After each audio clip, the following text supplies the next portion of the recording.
বিএনপির ভারপ্রাপ্ত চেয়ারম্যান তারেক রহমান বলেছেন, নির্বাচন নিয়ে যত দেরি হবে দেশ নিয়ে ষড়যন্ত্র তত বৃদ্ধি পাবে। যে স্বৈরাচারকে দেশের জনগণ জীবন দিয়ে সংগ্রাম করে বিতাড়িত করেছে সেই স্বৈরাচার বসে নেই। তারা তাদের দেশি বিদেশি প্রভুদের সাথে নিয়ে দেশবিরোধী ষড়যন্ত্র করেই যাচ্ছে। চুয়াডাঙ্গা জেলা বিএনপির দ্বিবার্ষিক সম্মেলনে প্রধান অতিথি হিসেবে ভার্চুয়ালি যুক্ত হয়ে এসব কথা বলেন বিএনপির ভারপ্রাপ্ত চেয়ারম্যান।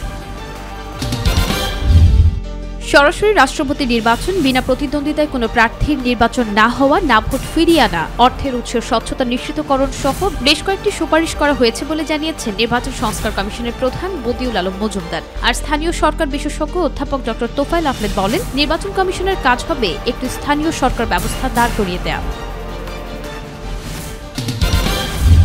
যৌক্তিক অধিকার দাবি করায় ছাত্রদের ভবিষ্যৎ ধ্বংস করে আওয়ামী লীগ পালিয়ে গেছে বলে দাবি করেছেন বিএনপির সিনিয়র যুগ্ম মহাসচিব রুহুল কবির রিজভী আহমেদ। দুপুরে আমরা বিএনপি পরিবারের উদ্যোগে মহাখালীতে বৈষম্য বিরোধী ছাত্র আন্দোলনে নিহত গোলাম নাফিসের বাসায় স্বজনদের আর্থিক সহায়তা দিতে গিয়ে এ দাবি করেন তিনি।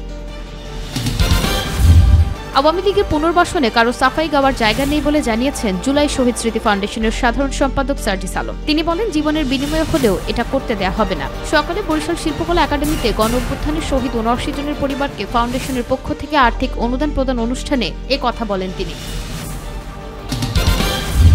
এক সপ্তাহের মধ্যে দাবি না মানলে ৩০ নভেম্বর সারা দেশে সংহতি সমাবেশ করবে রিকশা, ব্যাটারি চালিত রিকশা ভ্যান এবং ইজি বাইক সংগ্রাম পরিষদ। সকালে জাতীয় প্রেস ক্লাবের সামনে এই সমাবেশ করে সংগ্রাম পরিষদের নেতাকর্মীরা। বিদ্যুৎ চুরি, অপচয় বন্ধে চার্জিং স্টেশন স্থাপন করা এবং সব শ্রমিকদের জন্য আর্মি রেটে রেশন, পেনশন এবং বিনামূল্যে চিকিৎসা ব্যবস্থার দাবিও জানান সংগ্রাম পরিষদের নেতাকর্মীরা।